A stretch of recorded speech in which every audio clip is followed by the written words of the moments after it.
प्रभु राम देव भगवान अल्लाह खुदा ईश आदि नाम एक ही शक्ति के हैं। वो कैसा है, कहां है, कैसे मिलता है, किसने देखा है? ये प्रश्नवाचक चिन्ह पूर्ण रूप से हटाने के लिए अवश्य सुनिए जगत गुरु तत्वदर्शी संत रामपाल जी महाराज के अमृत वचन, सर्व पवित्र धर्मों के पवित्र शास्त्रों के आधार पर। एक समय गुरु बंसी बजाई कालंदरी के तीर, सुर नर मुनि जन थक गए थे, वो रुक गया दरिया नीर। जपोरे मन साहेब नाम कबीर, जपोरे मन परमेश्वर नाम कबीर। काशी तज गुरु मगहर पहुँचे, दोनों दीन के पीर। काशी तज गुरु मगहर आए, दोनों दीन के पीर। कोई गड्ढे कोई अग्न जरावे, ढूंढा ना पाया शरीर। जपोरे मन साहेब नाम कबीर, जपोरे मन। कोई गड्ढे कोई अग्न जरावे, नेक न धरते दीर। कोई गड्ढे कोई अग्न जरावे, नेक न धरते दीर। चार दाग से सतगुरु न्यारे, अजर अमर शरीर। जपोरे मन साहेब नाम कबीर।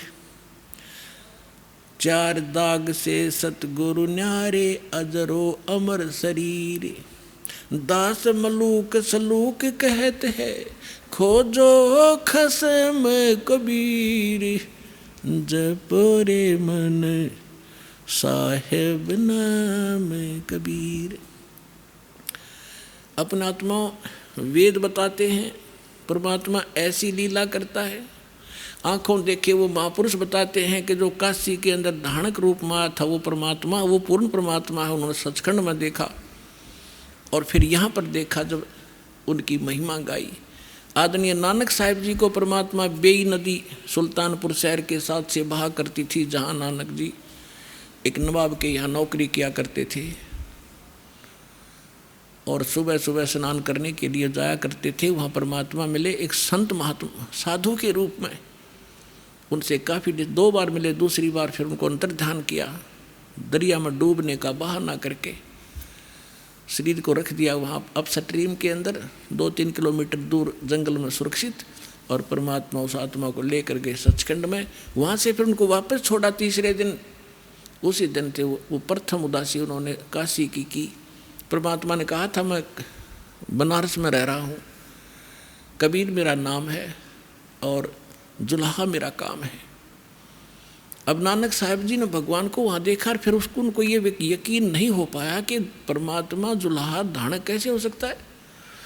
तब जब उन्होंने काशी में आकर भगवान को देखा उस जो धानक रूप में, ओए होए, तब उन्होंने क्या कहा, एक सुवान दुई सुवानी, नाल भलके भोकाई सदा बियार, और कूड़ छुरा मुठा मुर्दार, ये धानक रूप रहा करता है। गुरु ग्रंथ साहिब के पन्ना नंबर 24 पे ये वाणी अंकित है और नानक साहिब की महिला पहला की वाणी है। मैं पथ की बिंदन करनी की कार, ओ बिगड़ रूप रहा विकराल, तेरा एक नाम तारे संसार, मैं एहो आस एहे आधार। कि ये काल तो विकराल है, ये तो बिगड़ रूप है, यहाँ का बुरा हाल कर रखा है इसने, और मुझे आपके उस सतनाम की आस है, उसी का मुझे आधार है। और आपका ये सतनाम पूरे विश्व को पार कर दे।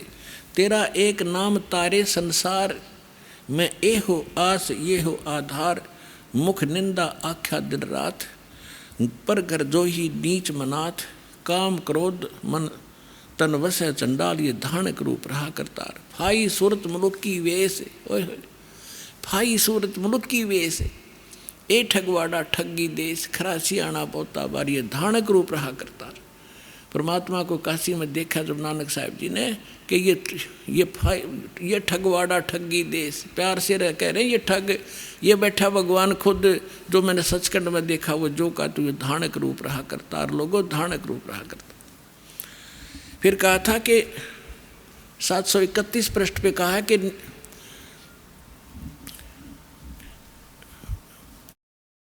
अंधला चुंधला नीच जात परदेसी मेरा खिल आवे तिल जावे, 1 सेकंड में यहाँ 1 सेकंड में ऊपर पावे, अर्ता की संगत नानक रेंदा कैसे मुंडा पावे।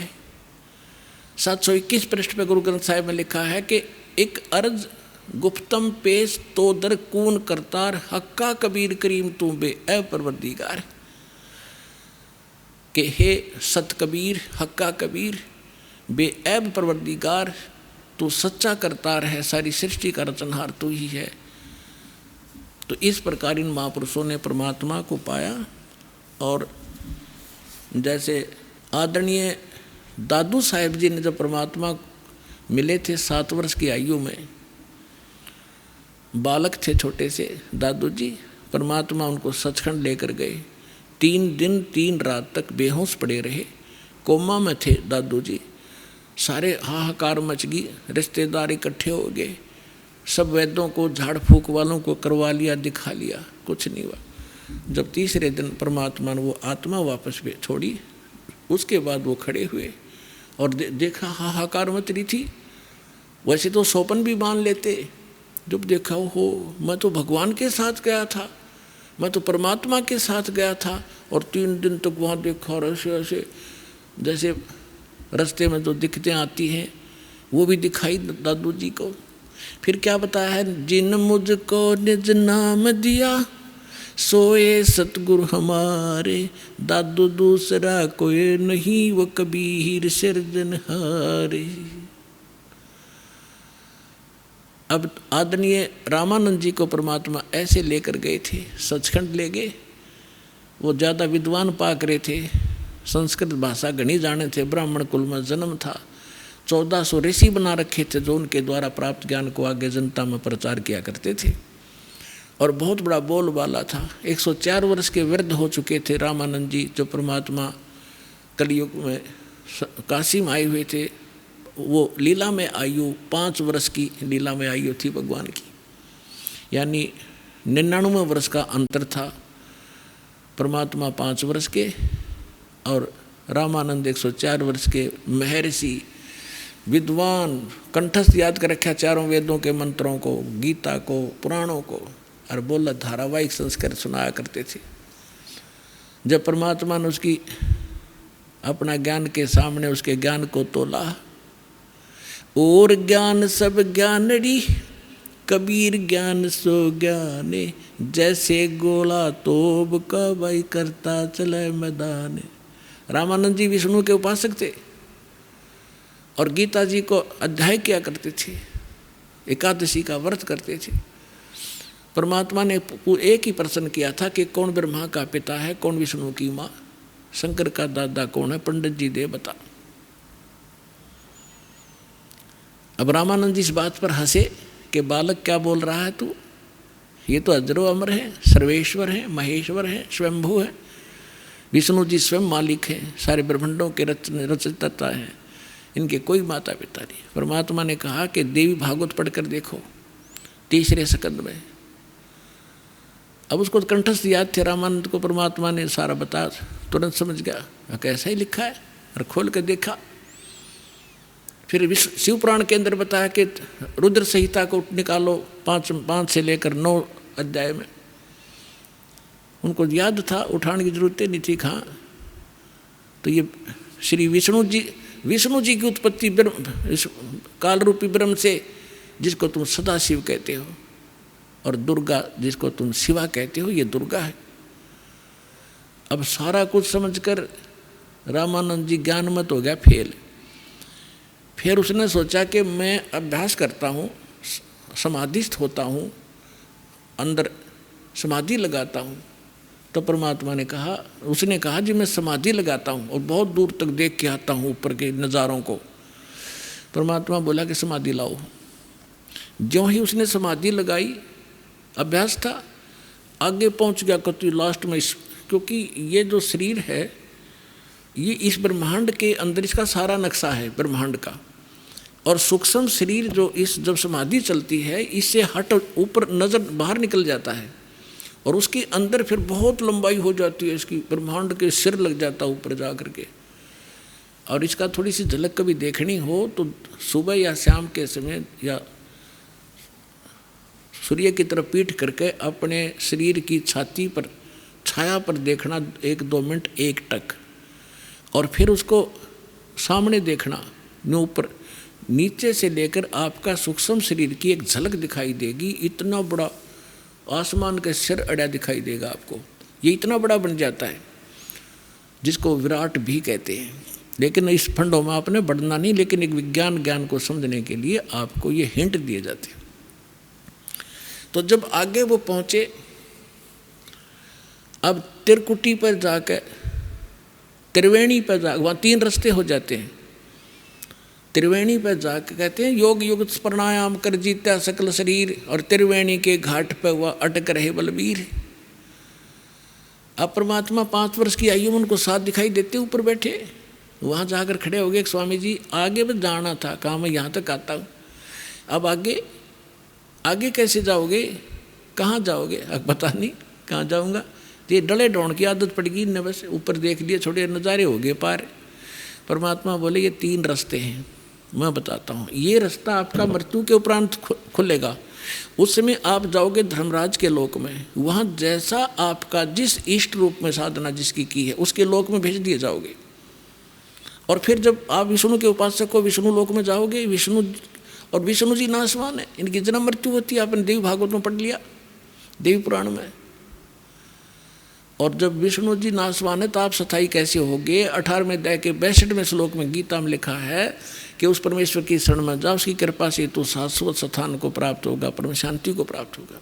गीता अध्याय नंबर 15 के श्लोक नंबर 4 में कहा कि तत्वदर्शी संत की प्राप्ति के उपरांत तत्व ज्ञान से उस अज्ञान रूपी शस्त्र को शस्त्र से काट कर उसके पश्चात परमेश्वर के उस परम पद की खोज करनी चाहिए, जहाँ जाने के बाद साधक फिर लौट कर कभी संसार में नहीं आता। आप विष्णु जी के पुजारी हो। रामानंद जी कह रहे थे कि विष्णु यानी श्री कृष्ण जी विष्णु है, कि श्री कृष्ण जी ने गीता बोली, ज्ञान गीता का दिया। परमात्मा बोले तो आपकी बात बड़ी मान लेते हैं। आप मानते हो श्री कृष्ण जी विष्णु, और विष्णु जी ने श्री कृष्ण जी ने गीता का ज्ञान दिया, और आप इनको अजरो अमर बताते हो। गीता अध्याय नंबर 4 के श्लोक नंबर 5 और 9 में, गीता अध्याय नंबर 2 के श्लोक 12 में, गीता अध्याय नंबर 10 के श्लोक नंबर 2 में ये आपका गीता ज्ञानदाता कहता है अर्जुन तेरे और मेरे बहुत जन्म हो चुके, तू नहीं जानता मैं जानता हूँ। तो खाक पड़े आपने। यहाँ परमात्मा कहा करते मोती मुक्ता दर्शत नाही, ये जग है सब अंदरे, दिखत के तो नैन चश्म इनको फिरा मोतिया बंदरे। दिखे विद्वान गछामी गछामी करके ने सोचो बड़े सारे सदग्रंथों को जाना होगा, अकख पता नहीं। विष्णु जी के पुजारी हो और अजरोमर बता रहे हो, ये खुद कह रहा मेरी जन्म मृत्यु होती है, और ये कहता उस परमेश्वर की शरण में जा, आपसे अपने से अन्य की शरण में जाने को कहता है। वो कौन परमात्मा है? फ्यूज हो गए लाला पंडित जी, बैठ के मुँह लटकाए कर त्रिवेणी पे। परमात्मा ने कहा ये सामने जो रास्ता ये ब्रह्मरंध्र है, ये तुम्हारे किसी मंत्र से नहीं जा खुल सकता, ना राधे राधे कहते, ना ओम नमः शिवाय थे, ना ओम भगवते वासुदेव थे, और ना तुम्हारे सहस्र नामा से। मेरे पास है वो मंत्र सतनाम, जिसमें 2 अक्षर है। उस सतनाम का मैं जाप करूँगा, सामने वाला खुल जाएगा। नहीं आप करके देखो, उसने सारे कर लिए, वो कहाँ खुला है? परमात्मा बोले मैं करूँ अपना मंत्र, जो हम जिस मंत्र में हमारे में जो शक्ति है, हम जो मंत्र देते हैं वो कितना ताकतवर है। परमात्मा ने सुमरण किया, सामने का रास्ता ऐसे पट दे खुल गया कि आज मेरे साथ। जब ऊपर लेकर गए, काल का लोक दिखा, जिसको तुम निराकार बताते हो, ये बैठा तुम्हारा ये ब्रह्मा विष्णु महेश का पिता। फिर 11वां द्वार पार करके इस अक्षर पुरुष के लोक में 7 संग ब्रह्मांड को मैं प्रवेश हुआ। फिर उसको पार करके 12वां द्वार पार करके सतलोक में गए। अब लंबा समय ना बढ़ा करके वहाँ दिखाकर परमात्मा ने देखे सिंहासन पर बैठे यही 5 वर्ष के बालक अनंत कोट ब्रह्मांड के सिंहासन पर। इतना तेजो में शरीर था इनका, एक रोमकूप में करोड़ सूर्य मिला 1 करोड़ चंद्रमा। पहले दूसरे रूप में बैठे थे, फिर वो रूप अंतर ध्यान हुआ, उस बालक में प्रवेश हुआ, बालक रूप वहाँ विराजमान हुए और फिर उनको छोड़ दिया कि जाओ आप वापस। जो ही समाधि वापस आई, आँख खुली, सामने भगवान बैठे, 5 रूप पुरुष के बालक नीचे बैठे ऊपर भी देख कर आए। तब कहा था, बोलत रामानंद जी सुनो कबीर करतार, गरीबदास सब रूप में तू ही बोलनहार। 2 ठोड़ है एक तू और भया एक से 2, और गरीबदास हम कारणे तुम आए हो मगजो। तो परमात्मा कौन है, कैसा है, कहाँ रहता है, उसको पाने की विधि क्या है, इतना सा अध्यात्म ज्ञान है यो। और ये सिद्ध करने के लिए हु इज गॉड, कौन है परमात्मा और कैसा है, उसकी फॉर्म क्या है, कहाँ रहता है और उसके पाने की विधि क्या है, ये 3 तो आपको बता दिया कि कौन है भगवान, क्या लीला करता है भगवान, कैसा है परमात्मा, कहाँ रहता है भगवान और कैसे मिलता है, ये आने वाले सत्संग में बताएंगे। बोलो सतगुरुदेव।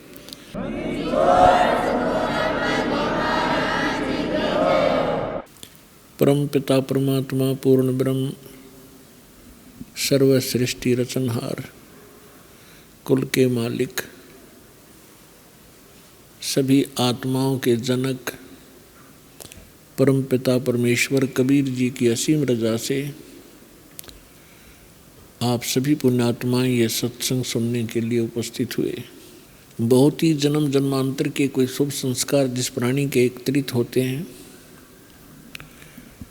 उनको मानुष जन्म प्राप्त होता है, और मानुष जन्म प्राप्त करके उसको अपने उद्देश्य का पता लगे, ऐसी पुण्यात्माएं बहुत ही कम हुआ करती हैं। क्योंकि परमात्मा की जानकारी संत दिया करते हैं, महात्मा बताया करते हैं। जो ज्ञान परमेश्वर ने स्वयं आकर ज्ञान दिया था वो यथार्थ ज्ञान था और वो हमारे तक पहुंचा नहीं। उसके विपरीत पूरे मानव समाज को, पूरे विश्व में यहाँ के भगवान ने, यहाँ के मालिक ने, स्वामी ने, सरपुरुष ने सबको भ्रमित कर रखा है। ऐसी साधनाएं करवाई जा रही हैं जिनसे मोक्ष कभी नहीं हो सकता और ना ही जीव का कल्याण हो सकता। हम ऋषि महर्षियों की महिमा सुना करते थे और बहुत बड़े वो चमत्कार भी दिखाया करते थे, लेकिन अब हमें तत्व ज्ञान की रोशनी से पता चला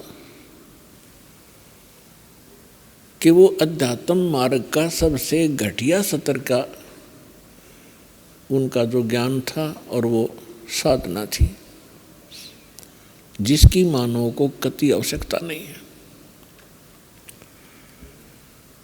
हमें ज्ञान नहीं था, जिस कारण से हम अभी तक इन नकली गुरुओं, नकली आचार्यों और शंकराचार्यों के उस लोक वेद को सत्य मानकर अपना जीवन नाश करते रहे। अनमोल मनुष्य जीवन को नष्ट करके हम खाली हाथ चले जाया करते थे। अब वो परमात्मा स्वयं आते हैं अपनी प्यारी आत्माओं को यथार्थ ज्ञान बताने के लिए। और पुण्यात्माओं, श्रीमद् भगवत गीता अध्याय नंबर 16 के श्लोक 23 और 24 में स्पष्ट किया है कि शास्त्र विधि को त्याग कर जो मनमाना आचरण करते हैं, मनमुखी पूजाएं करते हैं, मनमुखी साधनाएं करते हैं, उनको न तो कोई सुख प्राप्त होता है और न उनको कोई सिद्धि प्राप्त होती है और न ही उनकी गति होती है। और इन 3 पदार्थों के लिए, 3 वस्तुओं के लिए ही हम परमात्मा की भक्ति किया करते हैं। शास्त्र विधि अनुसार साधना कौन सी है, उसका प्रमाण कहाँ है, जिससे हम निर्णय कर सकें कि वो साधना कौन सी है। और कहाँ प्रमाणित है और किन महापुरुषों ने वो साधना की जिनका मोक्ष हुआ हो, और हम ये मानते हो कि सचमुच उन महापुरुषों का मोक्ष हुआ ही हुआ है, तो फिर हम आसानी से समझ सकते हैं कि जो साधना मोक्षदायक है वो कौन सी है और मोक्ष के विपरीत है वो कौन सी है, शास्त्र अनुकूल साधना कौन सी है, शास्त्र विरुद्ध कौन सी है। जब तक हमें स्वयं ये निर्णय नहीं होगा कि शास्त्र अनुकूल साधना कौन सी है और शास्त्र विरुद्ध कौन सी है, तो तब तक हम जो भी साधना कर रहे होते हैं उसी को सत्य मानते हैं, क्योंकि उसी समुदाय में जिसमें हम रह रहे होते हैं, चाहे हम किसी धर्म अक्षेत्र में रह रहे हों या हम किसी संत गुरु के शिष्य बनकर अपनी भक्ति साधना कर रहे हों, तो वहाँ जो भी जितने भी आपको मिलते हैं, अनुयायी मिलते हैं, धर्म के अनुयायी मिलते हैं या उस संत जिसके आप अनुयायी शिष्य बने हो उसके जो अनुयायी मिलते हैं, वो सभी वही साधना कर रहे हैं और सभी सेट हो जाते हैं कि यही ठीक है, क्योंकि सभी कर रहे हैं। सबसे पहले तो हम ये निर्णय करेंगे कि सद्ग्रंथ किसे कहते हैं, वो सद्ग्रंथ कौन से हैं जिनको हम आधार मानकर अपनी भक्ति करें और निर्णय करें। पुण्यात्माओं, अपने हिंदू धर्म के अंदर जो महत्वपूर्ण और सद्ग्रंथ माने जाते हैं यथार्थ ज्ञान युक्त, सबसे पहले पवित्र चारों वेदों का नाम आता है और फिर उससे भी बढ़कर विशेषकर हिंदू समाज के अंदर श्रीमद् भगवत गीता वेदों से भी एक नंबर पर मानी जाती है, क्योंकि ये कहा जाता है कि चारों वेदों वाला ज्ञान और श्रीमद् भगवत गीता के अंदर संक्षिप्त करके सरल करके बताया गया है। ये बिल्कुल सही है। इसके बाद आते हैं पुराण और उपनिषद।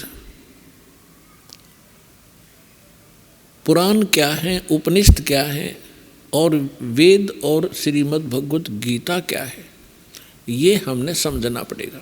पुण्यात्माओं, ये मोक्ष मार्ग है, ये मनुष्य जीवन बहुत अनमोल है। मानव को अभी इसकी कीमत का ज्ञान नहीं है, केवल सुनते सुनते हैं कि मानुष जन्म बड़ी मुश्किल से प्राप्त होता है, बड़ा सुदुर्लभ है और इसको ऐसे व्यर्थ नहीं करना चाहिए। लेकिन इस तत्व ज्ञान से आपको वास्तविकता का पता चलेगा कि सचमुच ये कितनी कीमत है इसकी। और जिस समय आप इस तत्व ज्ञान के आधार से मनुष्य जीवन की कीमत को समझोगे, जिस प्रकार अब भारत का या पूरे विश्व का बच्चा ये चाहता है और सभी समाज भी चाहता है कि बच्चे बेटे और बेटियां सभी शिक्षा ग्रहण करें और कितना ही पैसा हमारा लगे ये शिक्षित हों। और कितनी महंगी शिक्षा हो चुकी है, हम फिर भी गरीब से गरीब व्यक्ति भी ये सोचता है कि अपने बच्चों को पढ़ाऊं ताकि इनका जीवन सफल हो। आप देख रहे हैं, आपके समक्ष है। और दास ने वो जमाना देखा है जिसमें इस पढ़ाई की कोई कीमत नहीं थी, वैल्यू नहीं थी, और घर से धक्के तो पकड़ टीचर लाया करते छोटे बालकों को, उनके घर वालों को समझा बुझा के। तो वो समय भी देखा था, क्योंकि उस समय इस शिक्षा की महिमा का, शिक्षा के गुण का ज्ञान नहीं था। और फिर इस जो भौतिकवाद में ज्ञान हुआ, अब पता चला कि बच्चा शिक्षित हुआ, बड़ा अधिकारी बन गया या कोई कर्मचारी बन गया, उसका ठीक गुजारा हो गया। तो सभी ने स्पीड पकड़ दी और सभी शिक्षित हुए। अब परमात्मा की लीला को आप धीरे धीरे समझोगे। ये सारी लीला करी कबीर भगवान ने। इस परमेश्वर ने कि एक बार मेरे बच्चे अक्षर ज्ञान युक्त हो जाएं। और आप देख रहे हैं, क्योंकि दास का तो इस मार्ग में सारा विचार इधर रहता है। सन 1994 में दास को दीक्षा देने का आदेश प्राप्त हुआ था पूज्य गुरुदेव जी से। तब तक ये कोई मीडिया विशेष नहीं था, ऑडियो कैसेट होती थी, बस यहीं तक सीमित थे। अब देखते ही देखते कमाल कर दिया, कितने अच्छे इलेक्ट्रॉनिक चैनल बन गए, मोबाइल बन गए कितनी अच्छी क्वालिटी के, जिसमें चिप डाल लो, 100 घंटे का सत्संग, 50 घंटे की फिल्म, परमात्मा की सीडी यानी सत्संग की, देखो कहीं बैठ के। डीवीडी बन गई, सीडी बन गई, सीडी प्लेयर बनवा दिए दाता ने। तो पुण्यात्माओं, जो दास कहना चाह रहा है कि आपने जिस प्रकार शिक्षा में अपना समर्पण किया, बच्चों को फ्री भी छोड़ दिया, 15-20 वर्ष के बच्चे तुम पढ़ो और खूब धन भी लगाते हो और समय भी पूरा देते हो, किस लिए? एक 2 रोटी के लिए। और जितने बच्चे आज पढ़ रहे हैं, जिनमें से 2% ही सरकारी नौकरी ग्रहण करेंगे, 98% वो फिर वही काम करेंगे जो हमारे दादे परदादे परंपरागत करते आ रहे थे। अब इसका फायदा हमें ये हुआ कि हम शिक्षित कर दिए दाता ने, और अब शिक्षित हुए तो भगवान पहचानेंगे। तो इसी प्रकार जब आपको इस परमात्मा की भक्ति और मोक्ष की कीमत का पता चलेगा, आप सभी बुद्धिमान व्यक्ति हैं, आज वर्ल्ड के कोई बालक नहीं है, आप सभी का एकदम ऐसा यू टर्न होगा। अब आप भक्ति की तरफ, परमात्मा की तरफ, बच्चा बच्चा भक्ति करेगा, सबके हाथ में माला होगी, जेब में मोबाइल होगा तो परमात्मा की चर्चा ही चलेगी। ये बकवाद बंद हो जाएंगी जो जिनके लिए इसको प्रयोग किया जाता है। तो दास प्रार्थना ये करना चाहता है कि आप जी, दास जो आपको गॉड गिवन स्पिरिचुअल नॉलेज बता रहा है, प्रभु दत्त, परमेश्वर ने अपने मुख कमल से जो तत्व ज्ञान बोला है, वो तत्व ज्ञान अभी तक छुपा हुआ था। परमात्मा का आदेश था। जिन महापुरुषों को परमात्मा ने अपने गवाह बनाया, साक्षात्कार किया, जिन महापुरुषों ने परमेश्वर का सचखंड देखा, जहाँ हम रहा करते थे, जहाँ से आत्मा सारी की सारी जहाँ से आई है, जहाँ हम कितने सुखी थे, ना मृत्यु थी ना वृद्धावस्था थी, युवा शरीर रहता था, किसी चीज़ का अभाव नहीं था,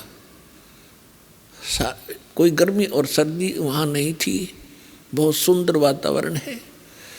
तो हम वहाँ रहा करते और उस सुख को हम छोड़कर यहाँ अगर काल ने हमारी बुद्धि इतनी जकड़ दी कि हम सब कुछ भुला दिया। हमने पिछले जन्म का नहीं पता हम कहाँ थे और कैसे थे, ऐसी मिट्टी डाल देता हमारी बुद्धि के ऊपर। ये परमेश्वर ने आकर के हमें बताया कि आप यहाँ के वासी नहीं हो, आप इतना कष्ट उठा रहे हो, आप सारा जीवन एक इस भौतिक सुख को प्राप्ति के लिए, संपत्ति संतान की व्यवस्था करने के लिए सारा जीवन डिवोट कर देते हो, और जब आप संसार छोड़कर जाते हो आपके साथ कुछ नहीं जाता, केवल पूरे जीवन में किए हुए पुण्य और पाप आपके साथ होते हैं। तो पुण्यात्माओं, दास आपको ये बताना चाहता है, सतर्क करना चाहता है कि दास जो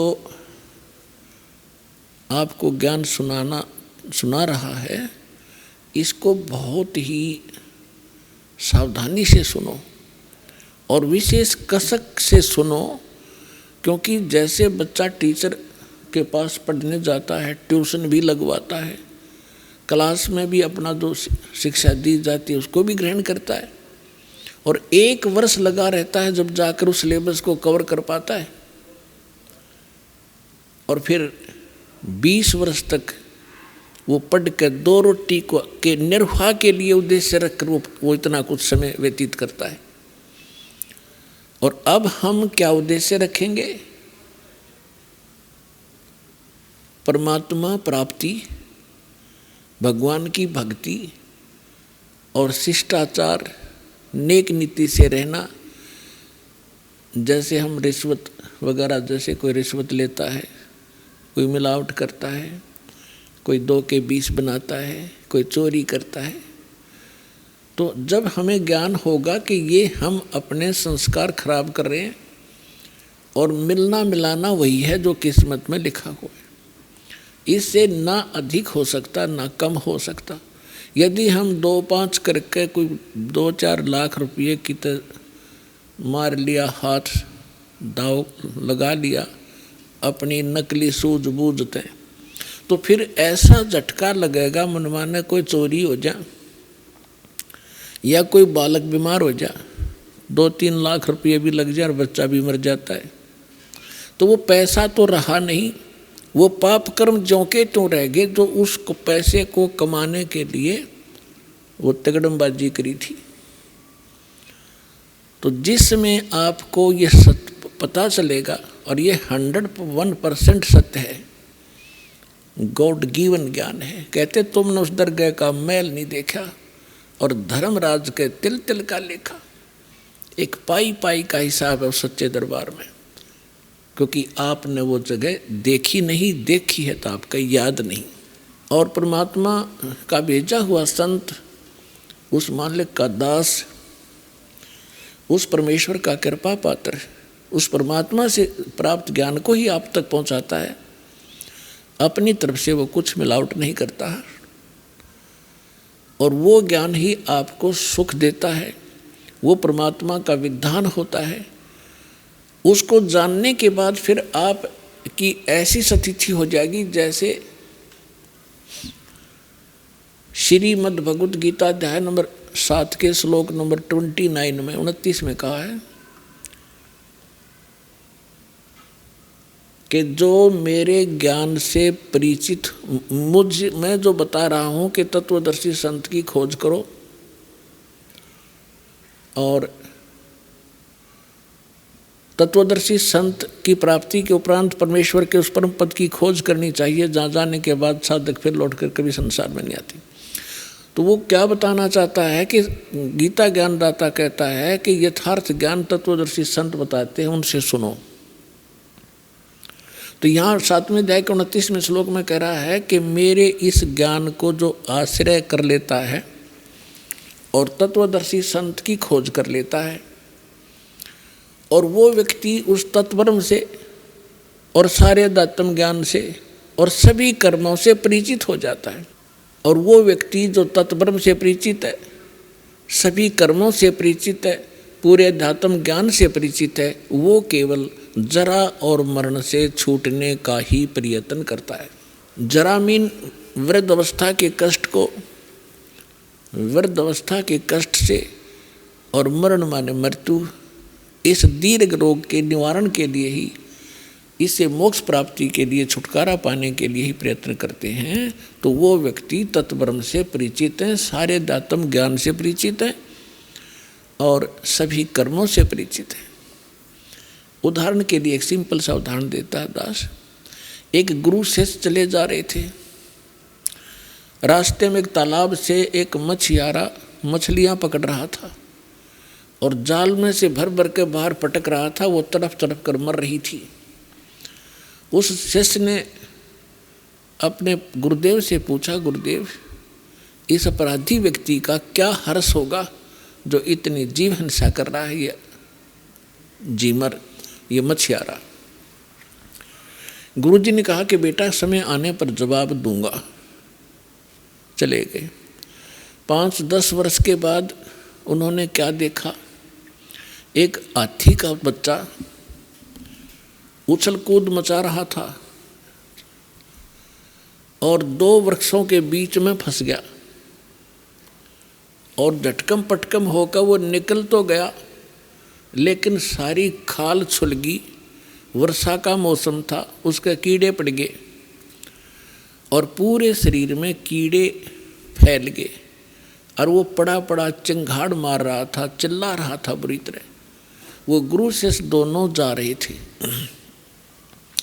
शिष्य ने पूछा, गुरुदेव इस प्राणी ने ऐसा कौन सा पाप किया है जिसको ऐसे ये कीट खा रहे हैं? तब गुरुदेव ने कहा, बेटा ये हाथी का बच्चा, ये वो मछियारा था जो मछलियां पकड़ रहा था उस दिन और उनको पटक पटक कर मार रहा था, वो तड़फ तड़फ कर मर रही थी। अब ये मछलियां तो कीट बन गई, कीड़े, और ये वो मछियारा, ये हाथी का बच्चा बना हुआ है, ये अपना कर्म भोग रहा है। तो पुण्यात्माओं, परमेश्वर स्वयं आकर बताते हैं कि तुमने उस दरगाह का मैल नहीं देखा, उस दरगाह का तुमने वो स्थान नहीं देखा, धर्मराज के तिल तिल का लेखा।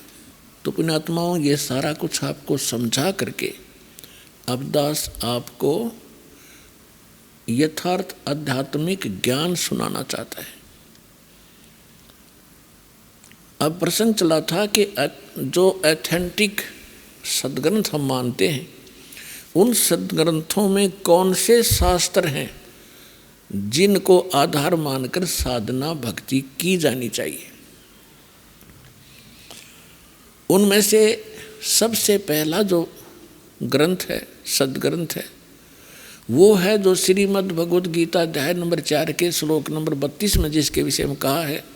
गीता ज्ञानदाता कहता है कि अर्जुन, धार्मिक अनुष्ठानों यज्ञों की जानकारी सच्चिदानंद घन ब्रह्म ने अपने मुख कमल से बोली हुई उस वाणी में कही गई है। परमेश्वर स्वयं आता है अपने निज स्थान सतलोक से हमें ज्ञान देने के लिए, और वो एक लीला करता है कवियों की तरह। पद्य भाग में जो है वो लोकोक्तियों के माध्यम से, दोहों के माध्यम से, शब्दावलियों के माध्यम से वो अपनी जानकारी यथार्थ अध्यात्म मार्ग देता है। उसको तत्व ज्ञान कहते हैं, उसको सच्चिदानंद घन ब्रह्म की वाणी कहते हैं, उसको कबीर वाणी कहते हैं। तो सबसे पहला ग्रंथ है कबीर वाणी। वो तो all in respect, all in one, वो तो सब कुछ है उसके अंदर, तो कोई भी शेष नहीं है। लेकिन उस अनमोल ग्रंथ को समझने के लिए कि उसमें जो लिखा है वो सत्य है और उन सद्ग्रंथों से मेल खाता है जिनको हम आज तक शिरोधार्य मानते रहे। तो कबीर परमेश्वर की कबीर वाणी तो यहाँ बहुत फैली हुई है, और कबीर पंथी जो कबीर साहिब के अनुयायी हैं वो कम नहीं है, लगभग 5, 15, 20 करोड़ हैं भारतवर्ष में। लेकिन वो परमात्मा के उस ज्ञान को समझ नहीं पा रहे।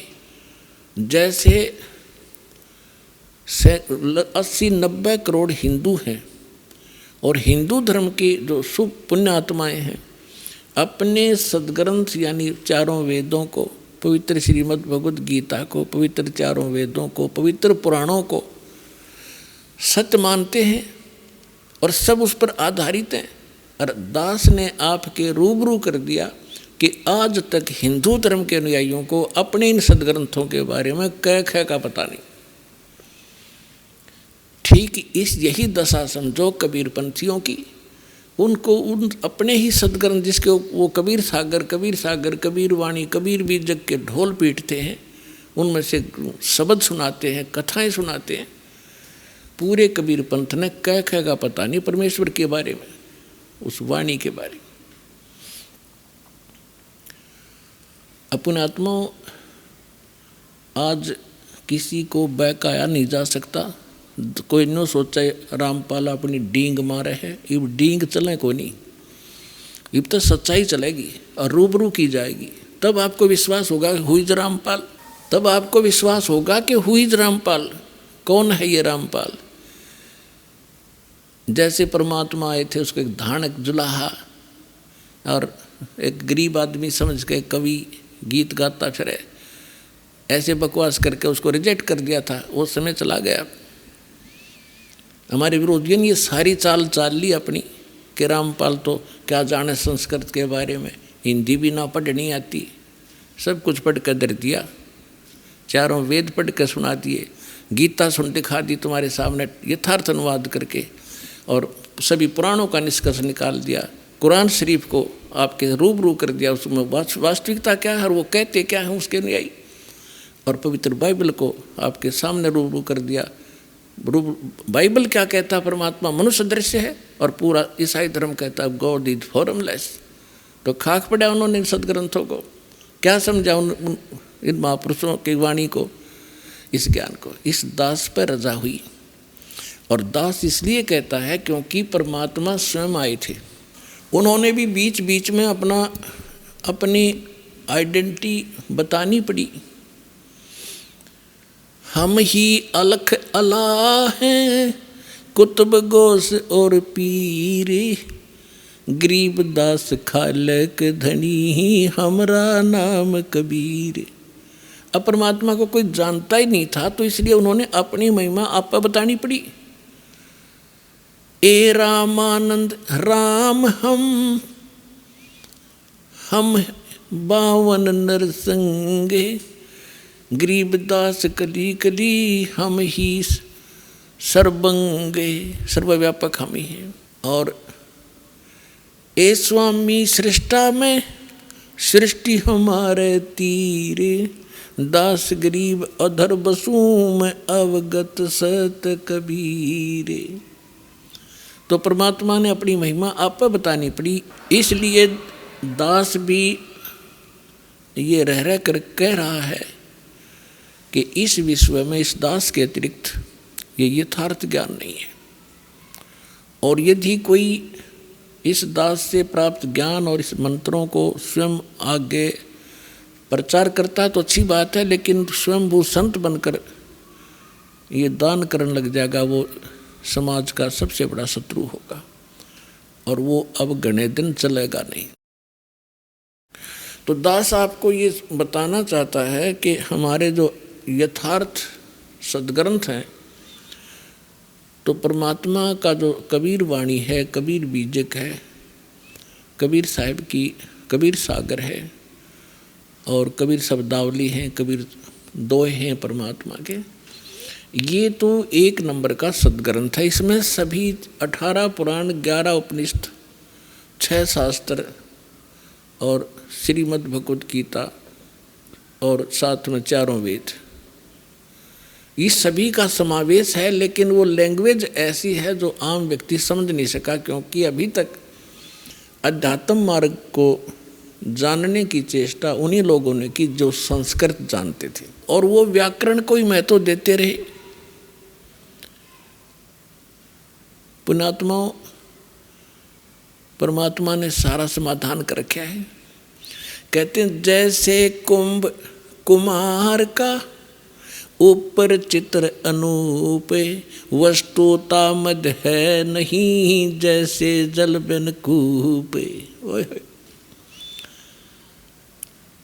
कि परमात्मा क्या बताना चाहते हैं कि जैसे एक सुंदर घड़ा हो और उसके ऊपर बहुत अच्छी चित्रकारी कर रखी हो, और उसमें जल हो नहीं, उसमें भर रखी हो खड़, और एक सिंपल सा घड़ा हो और उसके अंदर शीतल जल, स्वादिष्ट जल भरा हो, तो परमात्मा ये बताना चाहते हैं हमें कि तुम किसको पसंद करोगे, जिसमें जीवन दाता जल है। चाहे उस घड़े के ऊपर चित्रकारी बेसिक ना हो, सिंपल हो, पर शीतल जल हो और खूब सुंदर बढ़िया उसका बढ़िया पानी भरा हो, तो के चाटे उस चित्रकारी के आले घड़े में जिसमें खड़ भर रखी हो। तो ये संस्कृत शुद्ध हिंदी बोलने वाले इस जनता को अपने पीछे इसी आधार से लगाए हुए थे कि कबीर क्या जाने ज्ञान को, ये गीत वेद इसने बोलना भी नहीं आता, इसकी भाषा उठपटांग है। तो आज तक हम वो खड़ खाते रहे उस शुद्ध चित्रकारी घड़े वाली उन शुद्ध बोलनिया की। अब हमने पता चला कि इसमें अमृत भरा पड़ा है, जो हमारा जीवन दाता जल भरा पड़ा है इसे सिंपल से घड़े में।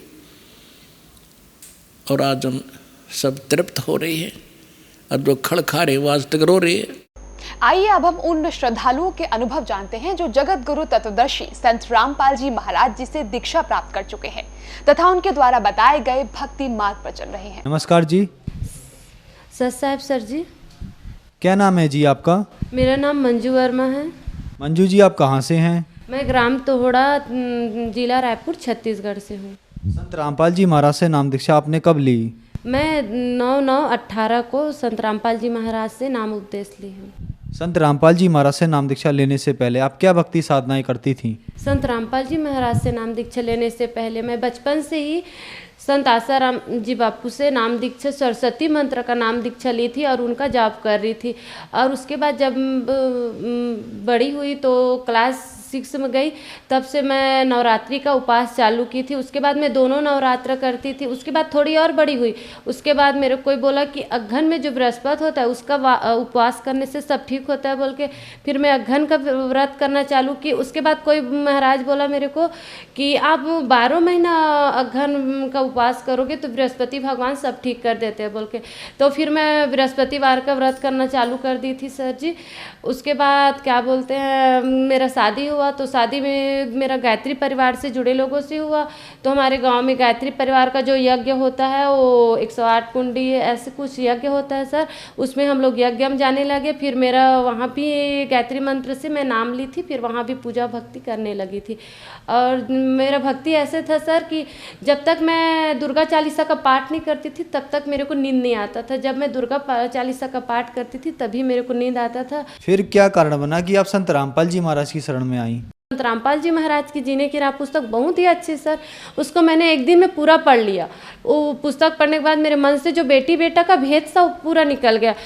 उसके बाद सर क्या बोलते हैं, मेरी जो दूसरी वाली बेटी हुई थी उसका तबीयत 1 महीना तक बस ठीक था। उसके मतलब जस्ट 1 महीना हुआ उसका तबीयत खराब हो गया। तो हम लोग रायपुर के पराग हॉस्पिटल में एडमिट कराए सर। उसका पूरा यहाँ पे बच्चों लोगों का टप टप करता है सर का, वो पूरा अंदर बैठ चुका था। तो हम लोग तुरंत हॉस्पिटल में लेकर गए तो डॉक्टर बोले मरना था क्या, बच्चों को मार डालोगी, इतना लेट कर दिए लाने में, इसका सर पूरा ये हो गया बोल के। फिर वो बोले कि चलो इसका रिपोर्ट वगैरह कराओ, एक्सरे वगैरह कराओ बोल के। तो बच्चे का हम लोग एक्सरे करवाए सर। तो एक्सरे ला के दिखाएं तो डॉक्टर बोला कि इसके सीने में कब्ज जमना चालू हो गया है और इसको निमोनिया हो गया है। अब इसका दवाई को आपको जब तक ये 7 साल नहीं हो जाती तब तक इसको आपको हर 15 दिन में 700 का एक इंजेक्शन आएगा, वो इंजेक्शन को लगवाना पड़ेगा बोल के। तो हम लोग वो बहुत चिंता करने लगे सर। एक तो हमारे पास ना घर है ना कुछ है, हम लोग खेत भी नहीं है और जो चल रहा है वो भी मुश्किल से चल रहा है, कैसे करेंगे बोल के। फिर भी हम लोग कर रहे थे सर इंजेक्शन वगैरह। चलो बच्चा है, अब अपने किस्मत में जो है परमात्मा जो भी लिखा है हम लोग को इसका शायद हम लोग कहीं इसके ऊपर ऋण रहा होगा अगले जन्म का बोल के हम लोग उसका इलाज करा रहे थे सर, जैसे भी हो बच्चा हाथ आ जाए बोल के। तो उसके बाद वहाँ से छुट्टी हुआ है हॉस्पिटल से 1 हफ्ते के बाद। उसके बाद फिर जैसे घर लाए सर उसका उल्टी दस्त और बुखार सब चालू हो गया। 1 दिन बस घर में सही था। फिर उसको हम लोग एकता हॉस्पिटल रायपुर में भर्ती करवाए सर। फिर वहाँ भी 1 हफ्ता तक ठीक था। फिर घर छुट्टी हुआ, घर आए, फिर बच्चे का चालू हो गया। फिर हम लोग क्या बोलते हैं मन्नत मांगे सर कि जैसे कि अगर बच्चा ठीक हो जाता है तो मेरी देवी में आस्था थी। तो मैं बोली एक खपरी मड़ी में मैं जोत का लगाई थी कि जब तक मतलब मेरी बेटी जैसी ठीक हो जाएगी मैं आजीवन जोत लगाऊंगी। सब 1 साल 2 साल का लगाते, मेरी बेटी जैसे ठीक कर दोगे माता रानी तो मैं जब तक मेरी ज़िंदगी रहेगी तब तक मैं जोत लगाऊंगी, क्योंकि मेरा बेटा नहीं है, यही मेरी संतान समझ के मैं लगाऊंगी ऐसे बोल के। फिर वो ठीक नहीं हुआ सर। फिर मैं क्या बोलते हैं वैद्य लोगों के पास जाना चालू कर दी, जो तांत्रिक बताते वो तांत्रिक लोगों के पास जाना कर दी, ठीक नहीं। फिर मेरे कोई बोला सर कि आप लोग मीरा दातार जाओ, जहाँ सब लोगों का हार मान जाते हैं वहाँ मीरा दातार में सब होता है बोल के। फिर हम लोग वहाँ गए सर। 1-2 दिन तक तो ठीक था। फिर आए, फिर चालू हो गया वही प्रॉब्लम बच्चे का। तो फिर हम लोग वहाँ रूम लेके रहने लगे, हफ्ता वहाँ रूम लेके रहते थे, चादर चढ़ाते थे, वो गेहूँ तौल के जो बराबर दान किया जाता है हम लोग गेहूँ वगैरह भी दान करने लग गए मजार में। फिर भी बेटी का तबीयत ठीक नहीं हुआ। फिर हम लोग हदास हो गए थे सर। और फिर जो उनके हमारे मिस्टर जी के दोस्त हैं गुमान भगत जी, जो संत रामपाल जी महाराज से उपदेश है, वो हम लोगों को बोले कि तिल्दा में कुर्मी बोर्डिंग में सत्संग रखा हुआ है, आप लोग आ जाना, जैसे कि आपको ज्ञान समझ में आएगा तो जुड़ लेना, नहीं तो आप लोगों को जो रास्ता सही लगे वो कर लेना, आप लोग एक बार नाम लेकर तो देखो, इसमें सब ठीक हो जाते हैं बोल के। संत रामपाल जी महाराज का सत्संग सुनने के लिए तिल्दा में कुर्मी बोर्डिंग में जहाँ सत्संग था वहाँ हम लोग गए। तो वहाँ हमारे भगत जी नाम लेने वाले थे। मैं सोची थी कि मेरी गुड़िया अगर ठीक हो जाएगी उसके बाद मैं नाम लूँगी, पहले मेरे पति देव नाम ले, मेरी गुड़िया ठीक हो जाए फिर नाम लूँगी। फिर वहाँ गई सर, वहाँ पे सत्संग लगा हुआ था। फिर वहाँ सत्संग में जाके हम दोनों ने संत रामपाल जी महाराज से नाम उपदेश ले लिया। सत्संग में गए तो मैं बोली थी कि मेरे भगत जी, मेरे पति देव नाम लेंगे, मेरी बेटी ठीक हो जाएगी फिर मैं नाम लूँगी। फिर मैंने वहाँ जाके सत्संग सुना, मेरे को सत्संग अच्छा लगा और सब भगत लोग वहाँ चर्चा करने लग गए कि मेरे बच्चा एक ट्रक से जा रहा था, ट्रक आ रहा था सामने से, मेरे बच्चे को परमात्मा ने बचा लिया। फिर वैसे सब लोग भगत लोग चर्चा कर रहे थे, मैं चर्चा सुनी तो मेरे को लगा जब इसके बच्चे को बचा सकते परमात्मा तो मेरे बच्चे को क्यों नहीं बचा सकते, क्यों ना मैं भी नामदान ले लूँ बोल के। तो हम दोनों ने नामदान ले लिया। वो बोले कि आप परमात्मा से अरदास लगाओ, परमात्मा सब ठीक कर देते हैं। तो हम लोगों ने गुरुजी संत रामपाल जी महाराज से अरदास लगवाया। फिर जैसे अरदास लगवाया सर जी, फिर हम लोग को बेटी का तबीयत ठीक हो गया। संत रामपाल जी महाराज से नाम दीक्षा लेने के बाद क्या आपको लाभ भी मिले?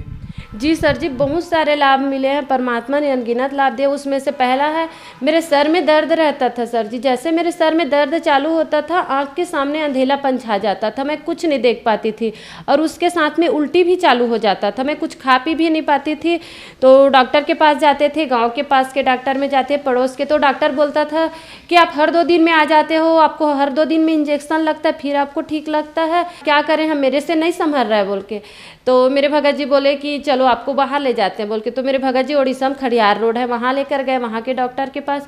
तो उनको बताया कि मेरे सर में दर्द रहता है, आँख में अंधेलापन छा जाता है और उल्टी होता है बोल के। तो डॉक्टर बोले कि आपको ये सर दर्द, उल्टी और आँख में अंधेलापन ये सब ब्रेन ट्यूमर की निशानी है, आप सीटी स्कैन करवा लो, नहीं तो आपका मस्तक फट जाता है, जैसे ब्रेन ट्यूमर ब्रेन में बढ़ जाता है। तो फिर हम लोग रोने लग गए सर जी कि हमारे पास तो इतना पैसा नहीं है, हम लोग सीटी स्कैन कैसे करवाएंगे, कैसे अपना इलाज करवाएंगे, हमारी स्थिति बहुत ख़राब हो चुकी है। फिर मेरे सर में वो बोले फिर ब्रेन ट्यूमर है बोल के। तो हम लोग, मैं भगत जी चिंता करने लग गए कि हमारे पास इतना पैसा नहीं, सीटी स्कैन कैसे करवाएंगे और इलाज कैसे करवाएंगे। परमात्मा सदगुरु संत रामपाल जी महाराज के शरण में अरदास है। परमात्मा से अरदास लगाते ही भगत जी, परमात्मा का आदेश आया कि कबीर परमात्मा दया करेंगे, आप अपने भक्ति की मर्यादा में रहो और भक्ति करो बोल के। फिर मेरे सर का दर्द ठीक हो गया सर जी। मेरे जिस कारण से हम लोग नाम लिए थे मेरी बेटी, तो उसका परमात्मा संत गुरु रामपाल जी महाराज से अरदास लगवाने के पास उसका निमोनिया था वो ठीक हो गया। तो परमात्मा के दया से हम लोग का जो भारी खर्चा था, जो ज़िंदगी भर हम लोग को इंजेक्शन लगवाना था 7 साल, उसके बाद में उसको खाने पीने का परहेज करना था, उससे परमात्मा ने हम लोग को मुक्ति दिला दिया। और मेरी बेटी भी अभी नाम उपदेश ले चुकी है, 4 साल की है, वो भी परमात्मा की भक्ति में लग चुकी है। हमारा इलाज करवाते करवाते पूरा सर में कर्जा चढ़ चुका था। तो मेरे भगत जी ने 2 लाख रुपया बैंक से लोन लिया हुआ था। तो हम लोग का तबीयत जैसे ख़राब हुआ तो आधा 50,000 बस पटा था, 1.5 लाख बाकी था। तो क्या बोलते हैं, बाद में जब जैसे परमात्मा के शरण में आ गए हम लोग, तो बैंक का पैसा पटाने के लिए सोचे। तो वहाँ बैंक में गए सर जी, तो बैंक वाला मैनेजर बोला कि आपका बैंक का पे फीस और जो ब्याज जो होता है वो करके आप लोगों का पैसा 2 लाख हो गया है बोल के। फिर हम लोग वहीं भगत जी और मेरे पति जो है और मैं दोनों परमात्मा से वही सदगुरु रामपाल जी से महाराज से अरदास करने लगे कि हे मालिक, हमारे अब हम लोग कुछ नहीं कर सकते, जो कर सकते हो आप ही कर सकते हो, हमारी आर्थिक आमदनी आपको ही पता है और आप देने वाले हो दाता, आप जो करोगे। फिर जैसे हम लोग प्रार्थना किए सर जी, बैंक मैनेजर बोला कि आप लोग इतनी परेशानी बता रहे हो तो बैंक मैनेजर के पास इतना पावर होता है कि मैं आपका पैसा आधा करवा सकता हूँ। परमात्मा संत गुरु रामपाल जी महाराज की दया से वो हम लोग को जो 2 लाख का लोन था वो 1 ही लाख में पटाना पड़ा, ये तो लाभ हुआ। उसके बाद सर जी हम लोग को पास घर नहीं था, घर है जो टूटा फूटा है, हमारी स्थिति ऐसी कि गाँव में सब हंसते कि ये लोग के जो छप्पर टूट जाए वो बनवाने की औकात नहीं है तो घर कहाँ से बनवाएंगे। तो मालिक से हम लोग अरदास किए थे, परमात्मा संत रामपाल जी महाराज से किए कि परमात्मा हमारे पास घर नहीं, हम लोग कैसे रहेंगे, हम लोग को घर बनाने। परमात्मा बोले कोई बात नहीं बेटा, भक्ति करो, परमात्मा सब करेंगे। तो परमात्मा की दया से गाँव में बहुत विवाद था सर जी ज़मीन के, हमारे ज़मीन में, फिर भी हम लोग को ज़मीन मिल गया और घर बनाने का काम हम लोग नींव डालने का चालू कर दिए सर जी। तो मेरे पास पैसा नहीं था मजदूर के लिए देने के लिए 3000 रुपये, तो मैं परमात्मा से अरदास की सर जी। तो मैं दिन भर परमात्मा से अर्जी करी थी, परमात्मा मैं क्या दूंगी, शाम को पैसा मांगेंगे बोल के। तो घर के अलमारी में सर जी मैं सामान रखती थी, राशन सामान, उसमें मैं सामान निकालने के गई शाम को, तो सामान में सर जी मेरे को 3000 रुपये परमात्मा जी रख के गए हुए थे। मेरी परमात्मा इस तरह से आर्थिक लाभ दिए भगत जी। और एक लाभ ये हुआ है सर जी कि मेरी जो माँ है वो जब मैं हुई नहीं थी तब से मेरी माँ यहाँ, वो जो यहाँ पर मंजन फैक्ट्री नशा वाले करने का होता है उसमें काम करने जाती थी, तो वो भी करती थी नशा। तो उसको बोलते थे माँ छोड़ दो, एक गंदा चीज़ है, हमारे गुरुजी मना करते। तो मेरी माँ बोलती थी नहीं बेटी नहीं होगा बोल के। तो हम लोग बोले कि हमारे परम पूज्य सदगुरु रामपाल जी महाराज से नाम लेने के बाद नशा और बीमारी सब ठीक हो जाता है। जब हम लोग इतने मुश्किल से निकल गए तो आप क्यों नहीं ठीक हो सकते हो बोल के। मेरी माँ जैसे ही नाम ली भगत जी तो उसका नशे का आदत छूट गया, वो उसको याद ही नहीं रहा कि हम लोग ये कर रहे हैं बोल के। अब और हुआ कि हमारे घर में प्रेत बाधा था सर जी, और वो हमारे घर में रखा हुआ पैसा, अलमारी में कुछ भी पैसा रखते थे वो चोरी हो जाता था, आप ही आप गायब हो जाता था, सोना चांदी भी गायब हो जाता था। तांत्रिक लोगों के पास जाते थे तो वो बोलता था कि आपके घर में मसान छोड़ दिया है, वो मटिया वो जो आपके जैसे दिखता है, और किसी तांत्रिक के पास जाते हैं तो आपकी सास को आप ही दिखते हो बोल के। तो इस नाम से हमारे घर में सास बहू में बहुत ज़्यादा कलह रहता था। मेरी सास बोलती थी कि पैसा और जेवर तुम चुरा रहे, तो मैं बोलती थी सर जी कि एक औरत के लिए पति और बच्चे से ज़्यादा कुछ भी मूल्यवान नहीं होता। मैं अपने पति और बच्चे का कसम खा रही हूँ, मेरे पति जिंदा रहेंगे तो मेरे पति कितना भी पैसा कमा के मेरे ऊपर डाल देंगे, मैं सब चोरी करके क्या करूँगी बोल के मैं बहुत रोती थी। इस नाम से हमारे घर में बहुत झगड़ा होता था। और तांत्रिक बोलते थे कि आप लोग जो झगड़ा होते हो वही वो जो आपके घर में प्रेत है उसका भोजन होता है, जैसे आप लोग झगड़ा कर रहे हो वो बढ़ते जा रहा है बोल के। तो तांत्रिक बोला मैं 10,000 लूँगा, आपके घर से निकाल दूंगा। हम लोग बोले चलो ठीक है निकाल तो दो बोल के। तो वो आया सर जी और रात में आया और निकाला, बोला कि आपके घर में बहुत पहले से दबा हुआ है, जब आपसे शादी हुआ था तब 3 महीने से, तो यही आपको परेशान कर रहा था, यही आपके जो शरीर में भी परेशानी कर रहा था। मेरी बड़ी गुड़िया के शरीर में भी वही प्रेत बाधा के कारण परेशानी हो रहा था, भगत जी के सर में भी वही प्रेत परेशान कर रहा था, और मेरे ऊपर भी मेरे मुंह कान ऐसे मोड़ रहा है, इस टाइप का दर्द देता था सर जी। तो फिर वो उसमें ठीक नहीं हुआ, तांत्रिक लोगों के पास जाते जाते थक गए, मीरा दतार में जाके थक गए, मुसलमान लोगों के दरगाह में जाके थक गए। फिर हम लोगों ने संत रामपाल जी महाराज के शरण में आके अरदास लगवाई। नाम दीक्षा लेने के बाद हम लोगों के घर से प्रेत बाधा भी दूर हो गया। परमात्मा के दया से हम लोग घर में बहुत सुखी हैं। संत रामपाल जी महाराज से नाम दीक्षा लेने के बाद आपको बहुत सारे लाभ प्राप्त हुए, तो जो दर्शक आज आपको टीवी पर देख रहे हैं उनके लिए आप क्या कहना चाहेंगी? जो भी जन दुखी हैं उन लोगों को मैं यही करना चाहूँगी, क्योंकि मैं जो स्थिति से गुजरी हूँ वो स्थिति अभी बहुत जने को हो सकता है गुजरेंगे। किसी को प्रेत बाधा होगा, किसी को परेशानी होगा, किसी को आर्थिक भौतिक परेशानी होगा, लेकिन हम लोग इतनी पूजा कर रहे हैं लेकिन कुछ ठीक नहीं हो रहा है। तो इसके लिए परमात्मा बोलते हैं तुम कौन राम का जपते जापक 3 से कटे ना तीनों तापम। आपको कौन सा राम का भक्ति कर रहे हो जो आपके तीनों ताप को नहीं काट सकते? तो आपको आदि राम का शरण ग्रहण करना होगा। आदि राम के शरण ग्रहण करने के लिए आपको संत रामपाल जी महाराज के शरण में आना होगा। संत रामपाल जी महाराज से नाम दीक्षा कैसे ली जा सकती है? संत रामपाल जी महाराज जी से दीक्षा लेने के लिए चैनल पर सत्संग आता है, उसमें पट्टी चलती है, तो उसमें नामदान केंद्र का नंबर दिया रहता है, उसमें आप लोग फोन लगाएंगे तो आप लोगों को अपने नज़दीकी नामदान केंद्र का पता चल जाएगा, जहाँ आप लोग नाम उपदेश प्राप्त करके अपना जीवन कल्याण करा सकते हो। धन्यवाद जी। सर साहब।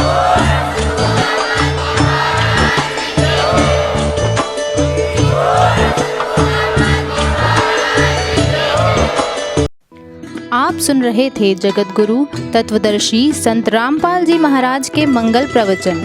अधिक जानकारी के लिए संपर्क करें।